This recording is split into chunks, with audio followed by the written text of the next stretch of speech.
Muito bem, gente. Estamos aqui de volta para o nosso segundo encontro sobre parábolas e já vamos para fazer a nossa abertura. Sandra Marques Rodrigues, por favor.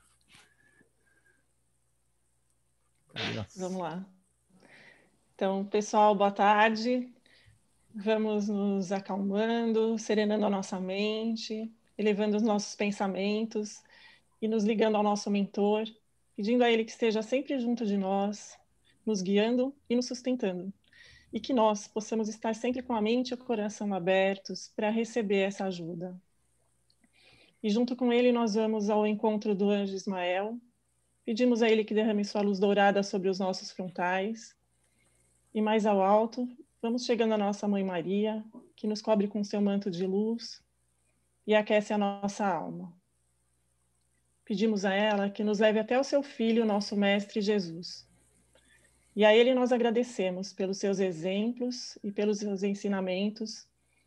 Pedimos força e coragem para que nós possamos praticar esses ensinamentos no nosso dia a dia. E lá no alto, vamos chegando a Deus, nosso Pai. E a ele nós agradecemos por mais esta oportunidade de evolução espiritual. Que hoje eu possa ser um pouquinho melhor do que ontem e que amanhã eu seja um pouquinho melhor do que hoje. Que assim seja, graças a Deus. Graças a Deus. Legal, obrigado, Sandra. Então vamos lá. Hoje não tem PowerPoint, gente, porque eu realmente jogo de futebol e PowerPoint estão me desequilibrando ultimamente. Então eu estou optando por não fazer mais nenhuma coisa nem outra, porque isso realmente é muito chato. Mas eu queria mostrar para vocês uma coisa bem rapidinho aqui, que é a página para... Vocês estão vendo aí o site? Vocês estão conseguindo ver? Alguém me dá um sinal de vida. Peraí. Opa, admitir. Vocês estão vendo aqui que tem o Espírito do Evangelho. Ok, beleza. Obrigado, Luiz. O Espírito do Evangelho, então sempre vocês vão entrar na página. Eu fiz umas modificações que eu acho que vão ser interessantes aqui para vocês. Então, ontem, na primeira parte, vocês vão ver sempre o conteúdo. Então, hoje eu coloquei lá o podcast Os Sonhos e a Terapia da Vida Passada, tem lá a exposição de sexta-feira, a aula da semana passada, do semeador. Só que aí eu fiz uma divisão aqui por cursos. Então, por exemplo, o curso Para Entender as Parábolas tem uma playlist específica desse workshop sobre as parábolas de Jesus, a partir da doutrina espírita, né, e de estudiosos aí do Evangelho. Então, vai ter uma playlist aqui sobre isso. Como tem já uma playlist sobre o podcast, tá vendo? Vocês podem ver todos os podcasts, os 40 e tantos podcasts aí que nós temos, né? As exposições que eu faço toda sexta-feira também estão lá. Mas aí eu peguei aquelas aulas, dois segmentos de aulas, e isso aqui que eu queria mostrar para vocês. Eu fiz aqui, por exemplo, peguei as aulas que nós falamos sobre leis morais, que ficou um conteúdo bem interessante, acho que deve ter uns 13, 14 vídeos. Então tem o curso As Leis Morais, então um estudo de todo o capítulo As Leis Morais do Livro dos Espíritos, em conjunto com as passagens do Evangelho. Então tem lá o curso As Leis Morais. E o curso As Bem-aventuranças, mas aí as bem-aventuranças na visão do Evangelho segundo o Espiritismo que nós fizemos o ano passado. Então eu separei dessa maneira, porque aí fica mais fácil, de repente, ou para vocês consultarem, ou de repente até para vocês fazerem um negócio que é muito legal. Às vezes vocês querem compartilhar ou algum tipo de...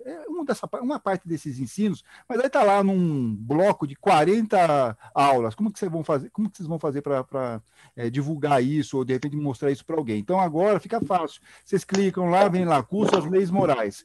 Querem compartilhar? É só vir aqui no share, tá vendo? No share, e aí no share você já tem um link, vocês podem distribuir para quem vocês quiserem, que vocês acham que tem interesse em acompanhar aqui essas aulas, ou seja, das leis morais, ou seja, lá das bem-aventuranças. Acho que é um material bem rico, e que estava meio bagunçado lá no meio do todo, e que agora está disponível em playlist. Então, se vocês quiserem depois fazer uma divulgação para quem vocês acham, ou no grupo de vocês, tem outros grupos espíritas aí, e aí, o material está aí, está mais organizado. Então, acho que é esse o recadinho que eu queria dar aqui para vocês, lá no nosso canal O Espírito do Evangelho.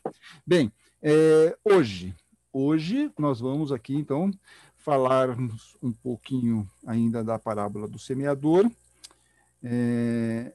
E nós vamos... Vocês estão com a Bíblia na mão já, hein, gente? Então, nós vamos por partes, como sempre como nós estamos fazendo. Vamos por partes, como diria Jack, o Estripador, para nós não fazermos as nossas reflexões aqui. Eu só vou pedir para todo mundo ficar com... Deixa eu só dar uma desligada aqui nos microfones de quem está com... E dar um oi aqui para quem chegou agora. A Rosina... Então vem a Galaxy A0, tá muito bem. E que mais? A Sandra Sonageri também. Legal, Sandra. Então vamos lá, todo mundo com a Bíblia na mão. Eu vou ler aqui a Bíblia Pastoral, como sempre, Bíblia Pastoral. Letra grande, porque você sabe que a idade aqui já não permite mais leituras de coisas pequenas. Então vamos agora para essa parábola, a parte, o porquê das parábolas, que está lá no capítulo 4 de Marcos, a partir do versículo 10. E você já vê lá, quem tiver as Bíblias, já vê que esse mesmo trecho está em Mateus, capítulo 10, versículos de 10 a 17, e Lucas, capítulo 8, versículos de 9 a 10. Então, o que fala lá? Quando Jesus ficou sozinho, os que estavam junto dele, com os 12, faziam-lhe perguntas a respeito das parábolas. Vocês acham que só nós que fazemos perguntas sobre parábolas, né? Há 2000 anos era a mesma história. Então, Jesus lhes disse: a vocês é dado o mistério do reino de Deus. Aos que estão fora, porém, tudo acontece em parábolas, a fim de que, ao enxergar, enxerguem, mas não vejam. Ao escutar, escutem, mas não entendam, para que não se convertam e não sejam perdoados. Na Bíblia de Jerusalém, que eu acho que é a maioria que vocês estão acompanhando, provavelmente, está mais interessante aqui esse finalzinho, porque eles colocaram até numa tipologia diferente, que é um itálico. Por mais que olhem, não vejam, por mais que escutem, não entendam, para que não se convertam e não sejam perdoados. E aí está do ladinho aqui, que é um trecho de Isaías. Então, quando Jesus está falando essa informação, está explicando isso lá para eles, para os discípulos e para aquelas pessoas que estavam meio próximas, ele menciona um trecho de Isaías. Bem, o que vocês podem me dizer sobre esse trecho aqui? O que vocês encontraram, que vocês acharam interessante, que vocês gostariam de compartilhar aqui? Eu tenho muitas coisas, mas eu sempre gosto de dar espaço para vocês. Se não tiverem nada para falar, eu falo aqui alguma coisinha. Fiquem todos à vontade aqui para conversar um pouco sobre esse trecho aqui. Por que Jesus fala por parábolas? E principalmente esse finalzinho aqui, né, que é meio estranho. Por mais que olhem, não vejo, por mais que escutem, não entendo, para que não se convertam. Não é estranho? Por que ele não é para se converter? O que vocês acham que isso quer ensinar para nós aqui? Vamos lá, dar uma puxadinha? Posso dar uma puxadinha? Opa, vai à vontade. Tapete vermelho para você. Jesus sempre que podia, ele puxava coisas do Antigo Testamento, que é o documento que eles conheciam na época. O Evangelho de Mateus é cheio de citações do Antigo Testamento. O Antônio pode até me corrigir aí.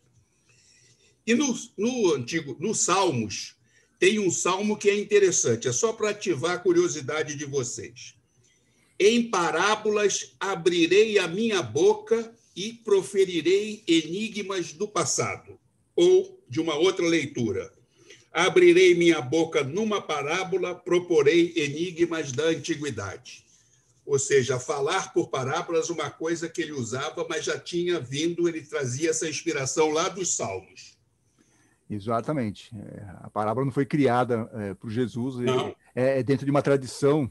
E aí isso também eu vou explicar para vocês. Porque assim, vocês podem estar pensando, por que Jesus, vamos até antecipar, aproveitando que o Luiz já colocou aqui, por que Jesus já não ia na real, como se fala aí hoje, né? Por que ele já não chega e fala assim, olha, eu falo, mas tem gente que ouve, tem gente que vai lá e aplica, tem gente que ouve e não faz nada, tem gente que ouve e fala assim, nem quero saber desse negócio. Ele podia falar desse jeito, perfeito? Mas por que ele fala por parábolas? Por que ele complica essa questão entre aspas? Por que ele já não fala de um jeito mais direto? Por que ele tem que dar toda essa volta toda?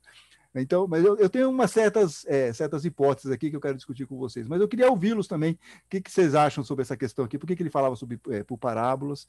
O que vocês compreenderam? O que vocês buscaram de informação em relação a isso aqui?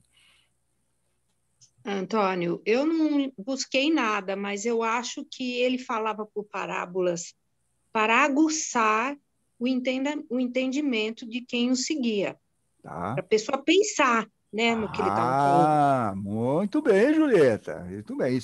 Pensar. Isso já é uma coisa legal que ela está falando. Isso aqui é legal, pensar. Se você fala na linguagem coloquial, aquilo entra e sai, né? Perfeito. Mas assim tem um enigmazinho que tem que parar e pensar. Tem que parar e pensar, exatamente. É como se fosse um quebra-cabeça, gente. Não sei se vocês já tiveram essa experiência horrorosa de tentar montar um quebra-cabeça lá de 1000 peças e tal. Exige para nós um esforço de concentração, de perseverança para conseguir montar aquele negócio, perfeito?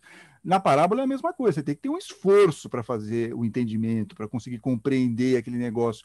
Lá no Evangelho segundo o Espiritismo, o Kardequinho falava o seguinte, lá na introdução, nós vimos isso no ano passado, ele fala que muitas passagens do Evangelho, da Bíblia e dos autores sagrados em geral são ininteligíveis. Olha só, ele tá dizendo isso aqui, são ininteligíveis, não dá para entender, parece uma coisa meio louca, né? E aí ele diz o seguinte, e muitas mesmo parecem absurdas por falta de uma chave que nos dê o seu verdadeiro sentido. Para nós, hoje, mamão com mel, né? Nós temos o espiritismo, ele mesmo diz, é a chave para nós entendermos boa parte dos ensinos de Jesus. Mas isso que a Julieta falou, eu acho que ela é fundamental, que é o esforço que nós temos que aplicar para podermos entender. A coisa não vai chegar de mastigadinha para nós, assim, não vai vir assim, olha, vem aqui. Não, você tem que se esforçar. O que ele está querendo dizer? Alguém que mais... Legal, Julieta, boa observação. Alguém mais quer comentar alguma coisinha mais sobre isso aí? Ô, Antônio. Oi, Ariovaldo. Oi. Na sequência, Luiz, vamos lá. Não, deixa o Ari. Não, vamos lá. É o seguinte, a Terezinha Oliveira, no livro dela de ensinos espíritas evangélicos, né? Estudos espíritas do evangelho, ela coloca o seguinte, ela falava que o fato de você usar a parábola, que permite você dizer verdades de que um outro modo não seriam escutado e não seria nem tolerado, principalmente pela autoridade da época, por ser simbólica, e o próprio ouvinte é que tirava a conclusão. Usava elementos do dia a dia e situações do povo da época, né? Conseguia criar imagens de grande poesia e impacto para levar às conclusões de elevada moral e revelar algo da vida espiritual. Exato, mas aí, de qualquer forma, não era uma coisa tão simples. Ele podia falar de uma maneira que todo mundo entendesse. Mas aí, Ari, isso que você está falando nos leva a um segundo ponto. Será que ele podia falar de uma forma aberta? Será que as pessoas entenderiam o que seria uma reencarnação, por exemplo, uma vida espiritual? Tem umas certas questões que talvez naquela época fosse também meio complicado. Então, aí é melhor você ir meio no lado da metáfora, do enigma, né? E depois, com o espiritismo, a gente consegue uma chave para conseguir compreender, ou pelo menos para fazer sentido algum daqueles ensinos de Jesus. Fica um pouco mais fácil para nós, né? Isso também é um aspecto. Porque o povo também se rodeavam em torno dele apenas também para dois motivos, né? Um, para atingir a cura, que é aqueles que tinham interesse de serem curados, e queriam ver algo espetaculoso. Eles não estavam preocupados com os ensinos espirituais. Acho que eles também não estavam nem preparados para a época, né? Perfeito. Perfeito. Eu vou aproveitar daqui a pouquinho, vou falar mais uma coisinha que tem na Bíblia Paulinas, eu vou fazer um comentário para vocês daqui a pouquinho sobre isso. Luiz, você queria falar alguma coisa? Não, é só vocês conseguem imaginar, voltando no tempo, Jesus cercado de pessoas, quem eram aquelas pessoas? Sim. Possivelmente espiões do Sinédrio, espiões romanos, a maioria, grande parte das pessoas totalmente incultas. Lembrem-se que no tempo de Jesus, o Antônio já falou, somente 5% das pessoas sabiam ler e escrever. Então, a parábola é um artifício que a história prende a sua atenção. E cada um consegue entender de acordo com o seu nível de entendimento. E aí, aqui é gostoso decifrar o enigma de acordo com o conhecimento de cada um. Exatamente. E além disso tudo que vocês estão falando, a parábola ela também tem um fator, por exemplo, assim como o Luiz colocou, como que eles podiam transmitir informação? Eles tinham Bíblia impressa? Não tinham, tá certo? Como que eles conseguiam guardar as informações? Na cabeça. E qual é o jeito mais fácil de você conseguir guardar as coisas na cabeça? Com historinhas. Entendeu? Então, isso não foi inventado pelo Evangelho, isso sempre foi assim, desde a época, sei lá, Homero, né, quando se fala a Odisseia. A Odisseia não foi impressa, não teve fascículos da Odisseia na época de Homero, não. Era um canto, e esse canto as pessoas memorizavam e ficavam repetindo. Então, era assim que se guardava as informações. No caso das parábolas, é mais fácil a pessoa pegar e guardar uma parábola como essa do semeador, por exemplo. Pode não entender totalmente, entendê-la, mas consegue pegar boa parte da história e reproduzi-la para outras pessoas depois. Né? A parábola do bom samaritano, por exemplo. Né? São parábolas que têm aí uma facilidade de você poder compartilhar com outras pessoas também. Então, é uma forma de você também memorizar. Eu só quero chamar a atenção para vocês, se ninguém tiver mais nada para falar sobre esse capítulo aqui, que na Bíblia pastoral, ela fala um negócio interessante, né? Ela fala o seguinte, que na nota de rodapé, que é preciso comprometer-se com a comunidade formada por Jesus. Isso por causa daquele finalzinho. Que por mais que olhe não vejo, por mais que escute não entendo, sabe esse finalzinho aqui? Então, precisa ter um comprometimento. Quem fica de fora não tem a possibilidade de ir a fundo no sentido da prática desenvolvida por ele, ou seja, aquilo que a Julieta estava falando, um esforço. Nós temos que mostrar que nós estamos realmente querendo aprender esse negócio. Então, isso é um aspecto dessa passagem aqui. No Novo Comentário Bíblico, e aí eu não mostrei isso para vocês, Novo Comentário Bíblico de São Jerônimo, olha o tamanho desse negócio aqui, gente. Isso aqui é bom. A ideia ia gostar desse negócio para fazer exercícios. Isso aqui, olha, gente, estou dizendo para você, eu posso estar perdendo os cabelos, mas eu estou ganhando musculatura com esses negócios aqui. E aí fala o seguinte, que o evangelista provavelmente o entendeu como uma reflexão sobre o fracasso parcial do ministério de Jesus entre o seu próprio povo. É verdade, né, gente? Jesus foi uma unanimidade?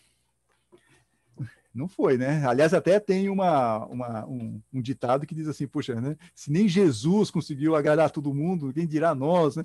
Tem essa questão. Então, Jesus também não foi assim, as palavras, o ensinamento dele não foi uma coisa que foi uma unanimidade. Então, a Bíblia, o Novo Comentário Bíblico está dizendo o seguinte, que Marcos colocou esse trecho aqui justamente para passar um recado, assim, olha, não são todos que vão aceitar o ensinamento de Jesus. Não vai ser uma unanimidade, por mais que ele tenha ensinos importantes, por mais que ele seja o filho de Deus, por mais que ele seja um ser espiritual de altíssima, né, envergadura, não adianta, não vai. Tem pessoas que vão aceitar e tem pessoas que não vão aceitar esses ensinamentos.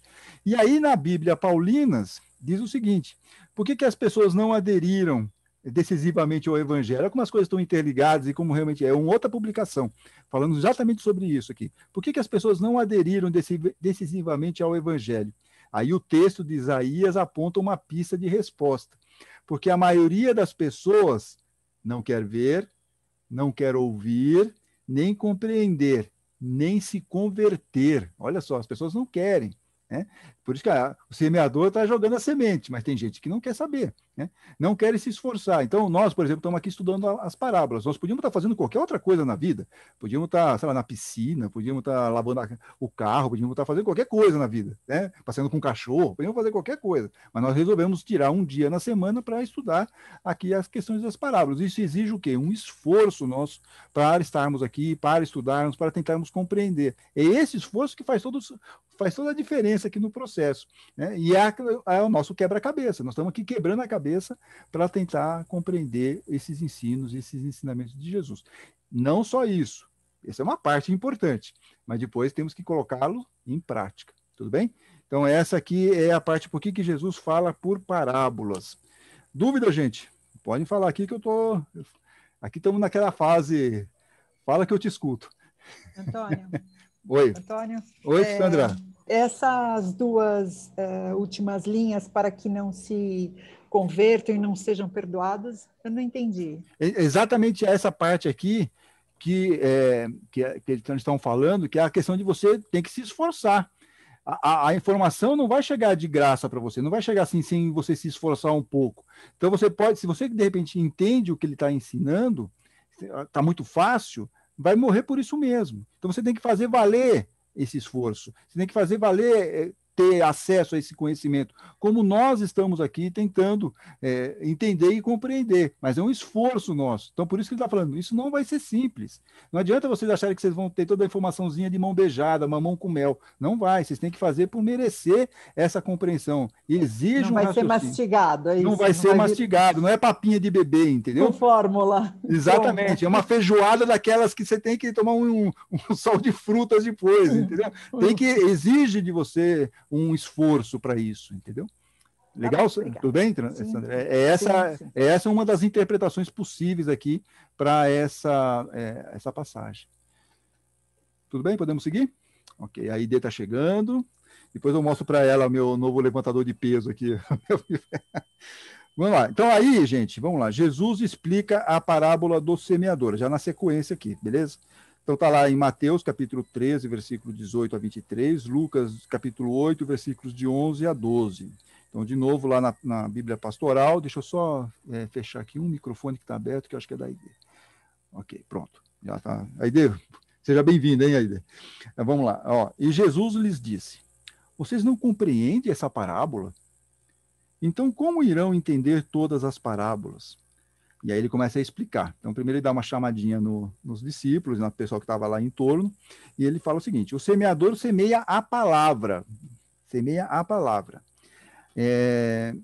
Os que estão à beira do caminho são aqueles em quem a palavra é semeada. Eles a ouvem, mas logo veem Satanás e levam embora a palavra que foi semeada neles. Do mesmo modo, as sementes que foram semeadas em terreno cheio de pedras são aqueles que ouvem a palavra e logo a recebem com alegria. Mas esses não têm raiz em si mesmos, são de momento. Quando surge uma tribulação, uma dificuldade, né, uma perseguição por causa da palavra, logo tropeçam e caem. Outras sementes, semeadas entre os espinhos, são os que escutaram a palavra, mas as preocupações do mundo, a sedução da riqueza e as ambições de outras coisas entram neles, sufocam a palavra e ela não dá fruto. Outras sementes foram semeadas em terra boa. Estes são os que ouvem a palavra e a acolhem e dão fruto. 30, outro 60, outro 100. E aí, gente? É o mestre, né? Aqui ele podia ter feito isso no evangelho inteiro, seria ótimo para nós, né? Explicar assim com minúcias a questão. Mas vejam que coisa curiosa ele falando sobre a palavra. Então, o que é a semente? A semente é a palavra. E o que é a palavra no caso dele aqui? É o ensino, perfeito? É o ensino que ele está jogando, ele está distribuindo ensinamentos, mas cada um vai aqui aceitar aquele ensinamento de alguma maneira, com esforço, né, ou sem esforço, terra adubada ou sem terra adubada, com pedra ou sem pedra. Alguém quer fazer algum comentário sobre esse trecho aqui? Fiquem à vontade. Não, ninguém? Vamos lá, Cibele, pode falar. Não precisa, já abre o microfone e sai falando. Vai. Antônio, nessa passagem eu lembrei muito de uma outra passagem de Jesus, de Mateus, na verdade, que ele diz que ele instrui os apóstolos, quando é para começarem a divulgarem os ensinamentos, a não ir aos gentios, mas ir aos filhos da casa de Israel, porque eles já tinham uma semente que poderia germinar bem, né, de acordo com a doutrina. Então, é isso que me lembrou, ele pediu que fossem para aqueles que já tinham um germe, uma semente, que seriam os judeus, alguns deles, né? E depois os gentios ficaram para depois, né? Para depois. Então, foi essa passagem que eu lembrei que ele comenta isso, pede aos apóstolos isso, em algum momento. Mateus relata isso. Exatamente, foi mesmo. Mas isso tem uma explicação. Primeiro, assim, a sua comparação está perfeita. Quer dizer, Jesus pede para ir para um terreno que já está mais preparado. Mais certo. Preparado no sentido de aceitar um Deus único. Um Deus único, exatamente. Porque todo mundo ao redor era politeísta. Até você falar para o outro, olha, só tem um Deus único, já começa a ter um trabalho desgraçado para você explicar tudo. Então, assim, já vai para o pessoal que ela é judeu, o judeu já sabe, é Deus único, pronto, já dá para iniciar um começo de conversa, né? Já dá para iniciar lá uma troca de informações. Agora, só que Mateus coloca isso também porque ele é focado para uma comunidade que é uma comunidade cristã, mas muito ligada ainda a princípios judaicos. Então, por isso que ele está colocando dessa maneira lá no Evangelho. Então, tem essa geopolítica Mateus faz isso por causa principalmente dessa questão, quer dizer, ele está falando para um público que é judeu e que está seguindo aí Jesus, entendeu? Por isso que ele está colocando muito, inclusive fala muito que Mateus é um evangelho especificamente para essa turma, é muito aí, tanto que ele fala muito sobre o Antigo Testamento, as leis e tudo mais. Bom, mas legal, boa observação, Sibeli. Alguém quer falar mais alguma coisinha? Antônio, vamos imaginar essa parábola usando a seara. Tem pessoas que só vão à seara para ir ao A2, receber o passe, não é? E depois, vida que segue. Não é? Tem uns que ouvem, por exemplo, vocês estão no último ano do evangélico, todo mundo que começou o básico com vocês terminou o básico? Todo mundo que começou o mediúnico está trabalhando? Não? Então, são essas que se perderam na pedra, que os espinhos sufocaram. Ou seja, e vocês que estão terminando o terceiro ano, vocês são a semente que deu certo. Antônio, eu quero que dê mais certo. Eu quero que dê mais do que 100, né? Depois tem continuação. Exatamente. Por enquanto, andando lá. Tá bom, tá ótimo. Não tem nada que reclamar. 30, não vão render os 100, mas vão render um por 30, 60. Eu quero que renda 100. Eu fiquei curiosa agora, Antônio. Fiquei curiosa. Nós estamos no terceiro ano, é isso? A gente passou de ano passado? Passando de ano, não. Terceiro. Não, a gente está no terceiro ou está no segundo? Nós estamos no segundo, nós estamos parados. Nós estamos Que susto, achei que a gente já tivesse ido para o terceiro. Eu vou reivindicar essa colocação aí, eu vou lá e vou falar, não... Exatamente, ainda bem que está gravado isso aqui, né? Mas eu vou cortar, viu, Luiz? Porque senão essas duas aqui vão lá processar a gente. Mas é que nós estamos presos. Valeu ano passado, valeu a gente. Na verdade, o ano passado foi quase o feitiço do tempo, né? Nós vamos sair dessa dia da marmota só acho que no dia 11, vamos ver como que vai acontecer. Mas enfim, vamos lá. Antônio, eu queria fazer uma observação. Fale. Eu ontem, pesquisando, né, sobre a nossa aula de hoje, eu achei algumas coisas com relação a essas sementes que foram plantadas, eu achei assim românticas, mas eu acho que elas endossam bastante o que a gente falou, e eu gostaria de ler rapidamente. Qual o autor? Eu fui pesquisar lá na Federação Espírita. Tem um site da Federação Espírita ou teve algum livro? Tá. Não, o site da Federação. Tá. E eu achei bacana a explicação que tem lá. Fale.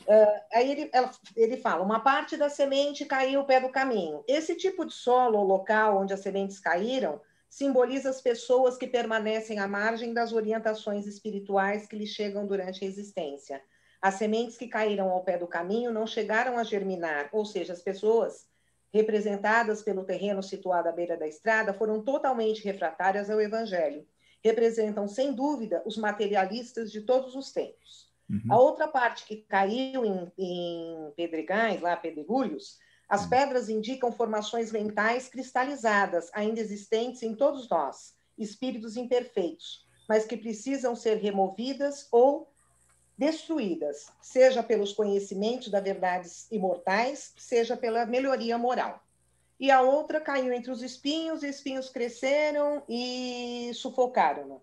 Temos aqui aqueles que, ao ouvirem a palavra divina, comparam as coisas materiais com as espirituais e se decidem pelas materiais, por parecer-lhes um caminho mais fácil e mais cômodo. São almas de pequeno desenvolvimento espiritual que se acomodam melhor nas facilidades que a matéria proporciona. E, por fim, quando caiu no solo fértil, a semente é o Evangelho de Jesus, entendido como roteiro de vida, mesmo quando chega até nós e não encontra a devida ressonância. A semente que cai no terreno fértil é a que foi semeada num coração mais amadurecido e receptivo ao Evangelho, disposto a acatar novos aprendizados e a renunciar às antigas e infelizes aquisições. Mesmo nesse solo fértil, cada um produz de acordo com seu grau de adiantamento espiritual. Uns produzem mais, outros menos. Perfeito, é isso mesmo. Eu acho que isso aí é do EAD, é do ensino avançado da doutrina espírita. Eu tenho quase certeza que mas é legal, é muito bem sintetizado e eu vejo. Tem um lado mais poético, mas ele encaixa direitinho. Isso, né? Não, perfeito. Muito, muito, muito legal. Mas eu achei assim que dá uma condensada em toda essa questão dessa parábola. Perfeito, é isso mesmo. De uma certa forma, foi meio por parábola isso tudo que está. Né? Perfeito, foi? Exatamente, é isso mesmo. Ele deu uma ajeitada aí para ficar bonitinho, mas dando uma explicação. E vocês vejam como essa questão do mundo material é o que Jesus fala mesmo. Às vezes a gente fica preocupado com um monte de outra coisa e esquecemos do mundo espiritual. E aí nós não ouvimos a palavra, não fazemos nada e ficamos na nossa vidinha ainda lá e não dá o fruto que tem que ser dado. Muito legal, Liliane, muito bom mesmo. E sobre essa questão, aliás, até pegando aqui o novo comentário bíblico do São Jerônimo, pegando aqui que a Liliane falou, que Marcos, eles explicam o seguinte, que Marcos tentou explicar quais seriam as dificuldades, isso que ela estava colocando aqui, e que Jesus tenta explicar também lá para os discípulos, mas nas palavras aqui de Marcos. Então ele mostra aqui quais são as dificuldades, os obstáculos para que os ensinos de Jesus não prosperassem em sua época. Então aí ele fala, é a falta de fé, são as perseguições, a sedução do mundo material, olha só. E hoje em dia, se vocês pensarem bem, a gente continua tendo essa dificuldade, porque a pessoa não pode falar que ela é cristã, pode falar que ela é espírita cristã, pode falar, mas será que ela realmente é cristã? Será que ela tem aí, é só da boca para fora? Então tem muito dessa dificuldade, porque exige essa questão aqui, exige fé, existe perseverança, existe uma preocupação com o mundo espiritual e você poder dividir o seu tempo entre o mundo espiritual e o mundo material. Você tem que fazer uma série de questões, fora a reforma íntima, fora a transformação moral. E aí o que acaba acontecendo? A gente põe máscaras. A gente prefere falar que somos todos cristãos, ficamos falando para todo mundo que nós somos bacaninha, mas no fundo nós não estamos seguindo muito. Então ainda tem essa mesma dificuldade que Marcos sentia lá naquela época, nós temos também hoje, mas de uma outra maneira. Nós não estamos sendo perseguidos, por exemplo, não é essa a questão, mas lá na época, sim, eles eram expulsos das sinagogas, tinha uma série de problemas, mas hoje nós não temos, mas nós temos outros problemas, né, que é o problema de você falar que você é cristão, porque é bacana, porque está na moda, sei lá, porque, e você não tem um comportamento cristão. A outra coisa que eu gostaria de... Opa, alguém quer falar? Alguém quer falar? Oi, Ana, pode falar, só tinha mais um negocinho para falar. Eu tenho uma coisa aqui que eu não sei se está certo, eu vou colocar para vocês, para você, né, no caso. A questão, eles não tinham também um receio,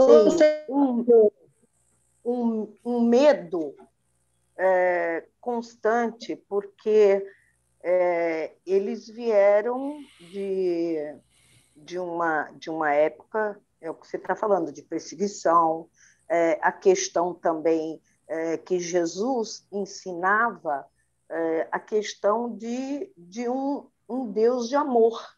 E eles não estavam acostumados com um Deus de amor. Eu acho que isso também não criava um medo deles serem sementes para frutificar? Isso não causava também um receio, né, perante os próprios sacerdotes que impunham coisas diferentes de Jesus? Isso não causava um receio de falar, não, eu estou praticando porque senão vai... o que eu estou plantando não vai ter fruto, porque Deus está vendo que eu estou fazendo um ato errado e vai me punir. Uhum. Não existia isso também no interior de cada, pela própria falta de sabedoria? Eu entendi. Não, é assim...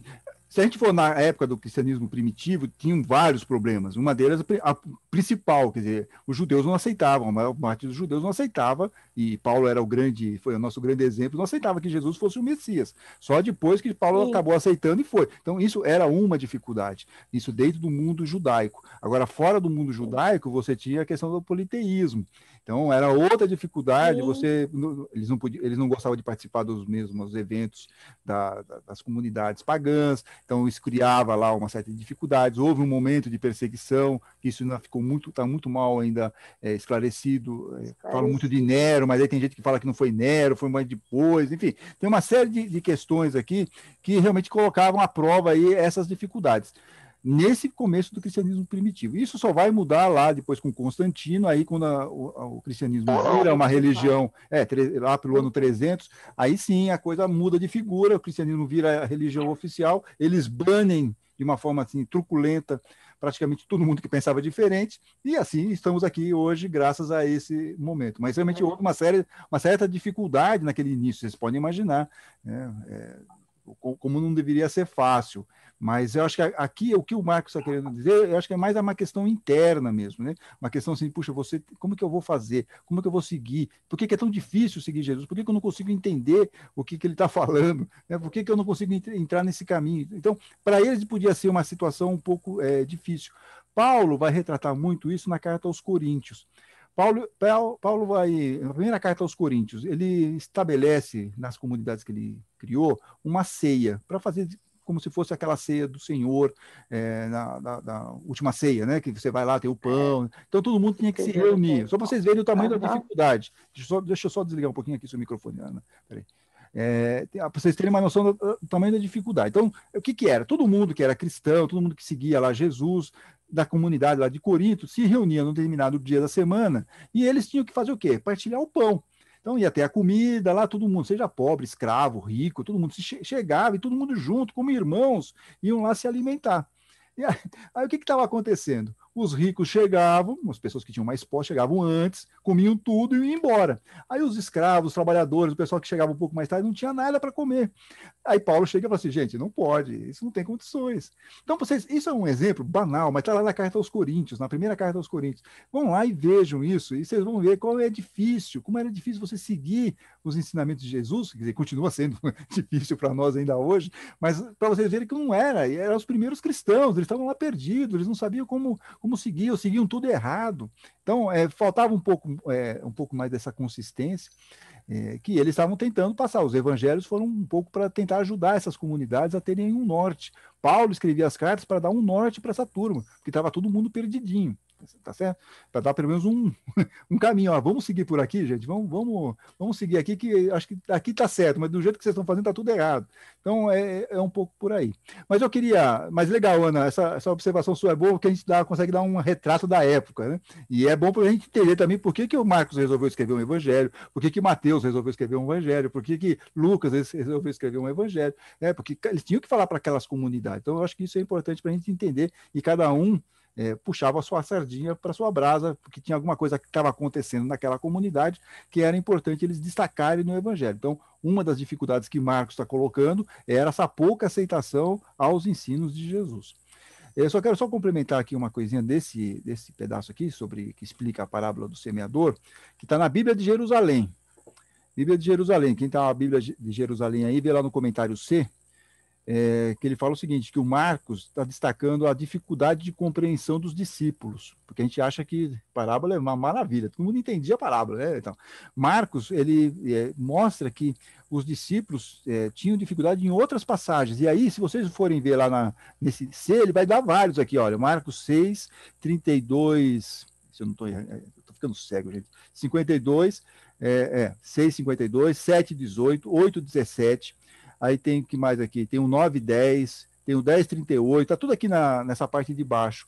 Então, e mostra também que em Marcos, em Mateus e em Lucas também há passagens em que eles mostram menos do que Marcos, mas eles também mostram que havia uma dificuldade dos discípulos para entender as parábolas.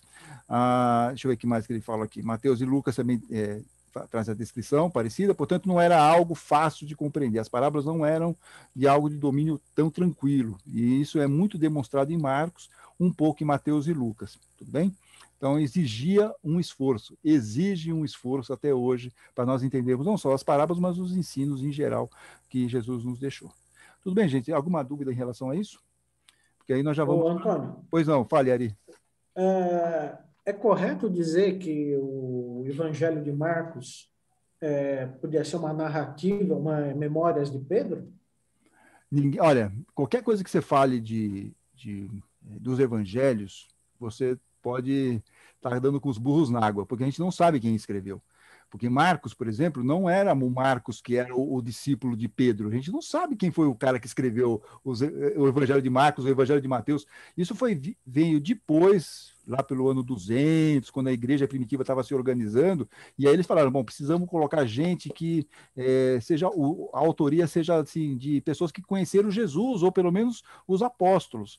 Então aí colocaram João, colocaram Mateus, que eram os discípulos de Jesus, colocaram Marcos, que era o discípulo de Pedro, e Lucas, que era discípulo de Paulo.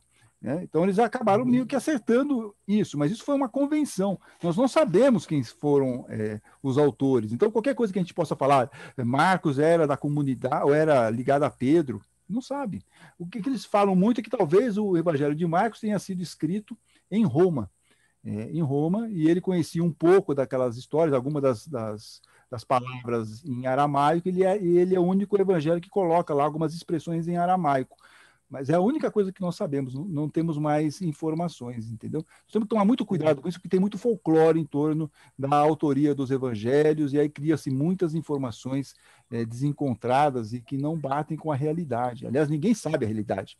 É a mesma coisa que você falar, por exemplo, outro dia eu estava vendo, acho que aquela Bíblia do Haroldo, tudo bem, mas ele fala, eu vi os originais. Que original? Você não tem original da Bíblia.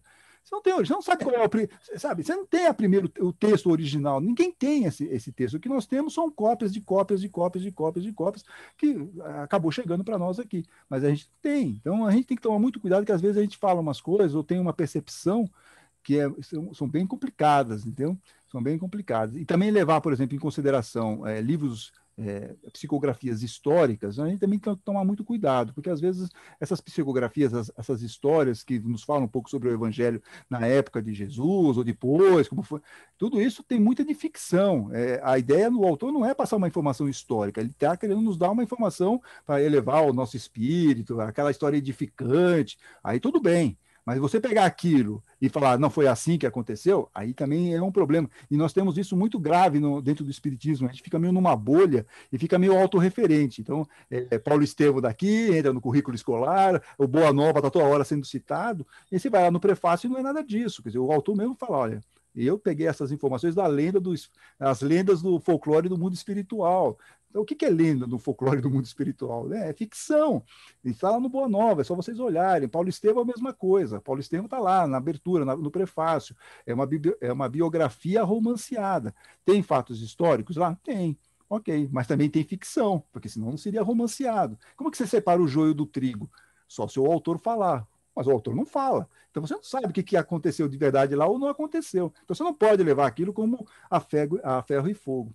Tudo bem, Ari? Então, isso é um geral aqui para vocês. Por isso que eu gosto muito de ficar olhando aqui, por exemplo, o que os historiadores estão falando, gosto muito de ver o que os antropólogos estão falando, o que os teólogos estão falando, porque são pessoas que estão estudando aquilo, mas de um jeito mais racional, né? Não estão colocando aí no meio um carnaval, um carro alegórico, sabe? Eu gosto muito dessa vertente mais racional no estudo do Evangelho. Acho que nos ajuda muito e faz com que nós não fiquemos assim, que nem os antigos gregos, né? Vamos acreditar em Zeus, Hera, em Hércules, você acaba entrando numa mitologia. Então a gente tem que tomar muito cuidado, porque para a gente escorregar e cair nesse negócio é muito fácil. Tudo bem? Beleza? Antônio, eu estou lendo um livro de um historiador, estou lendo um livro que se chama Zelota. Zelota, do Rafa. Isso, do Reza Aslan. Estou gostando muito, aprendendo muito com ele. Sim. E ele coloca muito essas perspectivas mesmo que você falou agora, que a gente, do cuidado que a gente tem. Muito cuidado. Ele fez esse livro, foi um best-seller, já faz um tempinho, acho que uns 10 anos. Tem um outro autor que é muito facinho também de ler, e ele é um historiador muito bom, que é o Bart Ehrman. É outro que tem o que Jesus disse, o que Jesus não disse, por que Jesus se tornou Jesus, enfim, tem uma série de livros dele que são muito facinhos e ele traz informação histórica que são bem interessantes. Traz, é verdade. Para quem quer ir um pouco além, né? Isso é bem rico. Ótimo, legal que você está lendo isso aí, isso é bom. Antônio. Pode falar, Luiz. Ari, quando você lê os evangelhos, os historiadores hoje em dia têm uma ideia mais ou menos geral de que isso não é fruto de uma pessoa, isso é fruto das escolas da época. Então, você tinha a escola de Marcos, de Lucas, ou seja, pessoas que compartilhavam com aquele pensamento. Tá? O Evangelho de Marcos, na realidade, ele é o retrato. Antônio, você concorda comigo? Ele é o relato das coisas que circulavam sobre Jesus oralmente. Ou seja, Marcos trouxe para o papel a tradição oral. Tá certo? Se foi o Marcos, que foi secretário de Pedro, tá? É possível que ele tenha conhecido Jesus, tenha visto Jesus ainda menino, porque na casa da mãe dele, Maria Marta, foi celebrada a última ceia. Isso consta, ninguém pode provar nada. Tá certo? É. Esses nomes foram escolhidos, cada escola tinha uma agenda, tinha um tópico. Então, você, quando lê o Evangelho, procura antes saber por que ele escreveu daquela maneira. Exatamente. Aí você entra nessa lenda urbana que o Luiz está falando. O que é mais seguro? Gasta um pouquinho de tempo, dá uma olhadinha no começo da Bíblia de Jerusalém, antes de começar o Novo Testamento, tem lá toda a história dos evangelhos, na Bíblia pastoral também tem, é um pouco mais reduzido. Então, pelo menos são informações um pouco mais tranquilas, assim, de fonte histórica. Então, aí você fica num terreno que é menos pantanoso, porque senão a gente vai nesse mundo do folclore e das lendas e não acaba mais, isso aí não tem fim. Você pode inventar tudo, você pode falar até que de repente vieram extraterrestres para cá trazendo, né? Eram os deuses, os astronautas. Você pode começar a criar um monte de coisa. É infindável isso, né? Então, por isso que é só para tomar um pouco de cuidado e ficar sempre nessas publicações que são um pouco mais confiáveis. Como a Bíblia de Jerusalém. Os deuses não eram astronautas, né, Antônio? Os deuses eram capelinos, né? Capelino. Tem isso também. Vem. Exato. Então, isso é assunto para outras aulas. Viu? Mas se eu posso dar uma sugestão para vocês, fique com a parte inicial lá na Bíblia de Jerusalém, na Bíblia Pastoral, tá bom? E se eu puder te ajudar, eu estou aqui à disposição, claro. Né? Beleza, voltamos aqui então. Eu acho que não vai dar para a gente falar hoje, eu queria muito falar, mas eu acho que a lâmpada e a medida certa vão ficar para a semana que vem. A não ser que vocês queiram estourar um pouco aqui, aí vocês que me falem aqui. Mas senão a gente deixa para a semana que vem, até porque nós não temos pressa para nada, eu acho, né? A gente pode fazer a semana que vem na boa, e aí semana que vem fica a lâmpada e a medida certa. Tudo bem? Pode ser? Eu só queria destacar uma coisinha aqui para vocês. Cadê meu livro? Oh, meu Deus do céu. Tem um livrinho do Anselm Grun. Anselm Grun. Não sei se está torto aqui para vocês, deve estar torto para vocês, né? Anselm Grun, ele é um monge beneditino que, assim como o Papa Francisco, se não fosse católico, provavelmente seria espírita. Porque ele vai muito na parte dos primeiros cristãos, ele gosta muito de estudar essa parte. E ele fala sobre esse livrinho aqui, Caminho para a Liberdade e o Evangelho de Marcos. É um livrinho curtinho e ele é muito, muito interessante. E ele fala o seguinte, que muitos cristãos sofrem com o fato de serem tão poucos os que se abrem à mensagem de Jesus, que é o que nós estávamos falando agora há pouco. Quem está do lado de fora, quem não entrou no reino de Deus, quem não está em contato com o seu mundo interior, com a sua alma, não pode entender as palavras de Jesus. Olha que frase bacana disso que ele está falando. Então, quando a semente cai em terra boa, aí sim, você vai conseguir entender e compreender, você vai fazer um esforço para você conseguir, pelo menos, ter aí um caminho para seguir de uma forma mais segura. Então, ele fala isso, que muitos cristãos como nós aqui, né, sofremos com o fato de nós são poucos os que se abrem a mensagem, se abrem de uma forma verdadeira a mensagem de Jesus. Tá? E ele diz aqui ainda mais um negocinho que só para a gente finalizar, que o fruto que brota em nós pela força da palavra de Deus é como a luz que ilumina. Tá perfeito? Então, isso já tem uma dica aqui para a nossa aula da semana que vem, quando nós vamos falar sobre a lâmpada e a medida. Nós temos umas coisinhas interessantes para falar, mas aqui já está mostrando para nós que também nós podemos ser a luz. E como que nós vamos fazer isso? Então, acho que isso é uma boa discussão para nós termos aí na semana que vem. De qualquer forma, eu vou aproveitar e pedir para vocês já darem uma olhadinha, para não ficar muito em cima da hora, além de vocês olharem aqui essas duas passagens, se der nós fazemos isso na semana que vem, que é uma comparação de Marcos, Mateus e Lucas, em relação à passagem do semeador. Essa passagem aqui, deixa eu só pegar uma coisinha aqui para vocês, para facilitar, porque eu sei que vocês vão me fazer a seguinte pergunta: Antônio, onde está o negócio? Espera aí um pouquinho, só que eu já conheço o meu eleitorado, então eu já vou ver aqui para vocês nesse momento. instantinho só. O único PowerPoint do dia, tá, gente? O único PowerPoint do dia. Se eu conseguir fazer esse negócio funcionar. Vamos ver. Cadê aqui? Ok. Comparar a parábola do semeador. Marcos, Mateus e Lucas. Tem diferenças? Quais? Onde está em Mateus? Mateus está de 13, capítulo 13, versículos de 1 a 23. Lucas, capítulo 8, versículos de 4 a 18. Perfeito? Então, vocês vão dar uma olhadinha.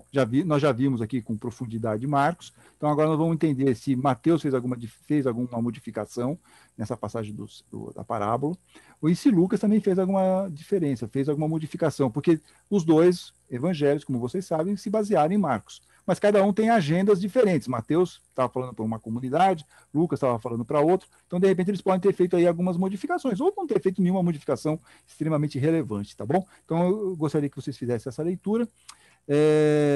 A parábola da semente que germina por si só, não vai dar para a gente ver a semana que vem? Não. Então, isso a gente não vê. Nós vamos fazer, então, essa daqui e a parte da lâmpada e a parte da medida, que são as duas na sequência aqui, logo depois da explicação da parábola do semeador. Tudo bem? Ficou claro isso, gente? Ou ficou mais confuso do que explicado? Outra coisa que eu... Certo. Tudo certo? Ó, isso aqui... Claro. Oi, fala, Julieta. Não, ficou claro, sim. Ah, ótimo. Tem um livrinho, para vocês não ficarem indo e voltando, quem tiver, eu acho que tem na internet disponível, chama Sinopse dos 4 Evangelhos. Sinopse dos 4 Evangelhos. Não sei porque a minha câmera está ao contrário, vocês estão vendo ao contrário. Olha só como é legal isso aqui.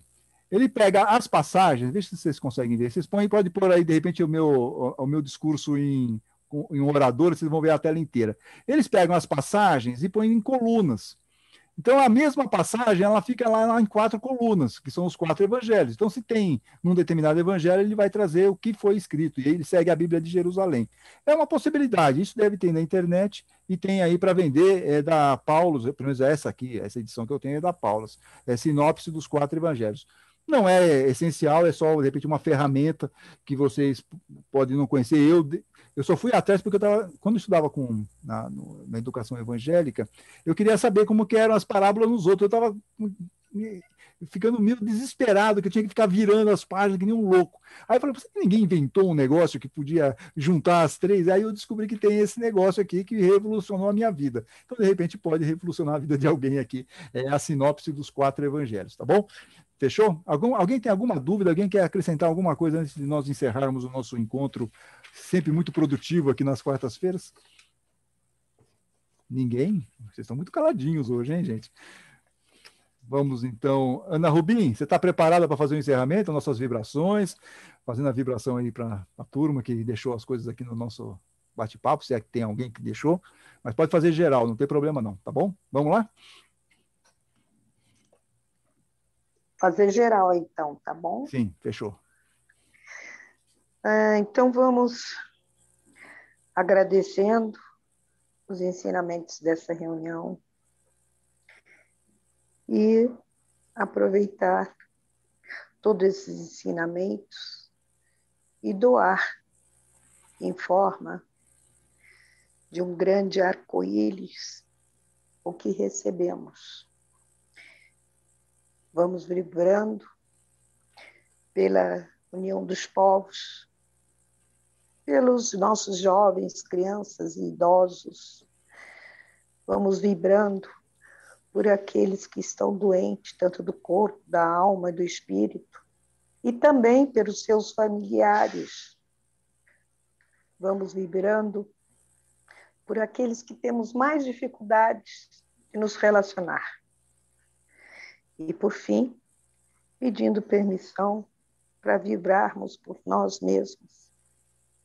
Nós sejamos mais amorosos e humildes em nossas atitudes e que Jesus esteja sempre presente em nossos corações e também em nossos lares. Que assim seja, graças a Deus. Graças a Deus. Eu vou aproveitar e fazer só 2 vibrações rápidas aqui. Uma para os aniversariantes de janeiro e fevereiro, e em especial a de hoje, que é a nossa colega Márcia Zini, que não está aqui presente. Diz o Facebook que ela está fazendo 86 anos, mas eu acho que não deve ser isso. Deve ser... Ela encontrou a fonte da juventude. E a segunda vibração é para a nossa colega Silviane, que vai ser vovó. Fiquei sabendo essa semana, ela toda feliz, final do ano aí. Então, fazer uma vibração aí para ela, nossa colega, e também ao filho que está aí grávido nesse momento. Legal, gente? Então, a gente se encontra na semana que vem. Só lembrando, então, que a lâmpada e a medida certa, Marcos, capítulo 4, versículos de 21 a 25, é o que nós vamos ver a semana que vem. Fechou? Então, olha, muito obrigado por estarem aqui, foi muito legal. Obrigada. E ficamos em contato aí pelo WhatsApp, hein? Tchau, gente. Tchau, turma. Tchau, todo mundo.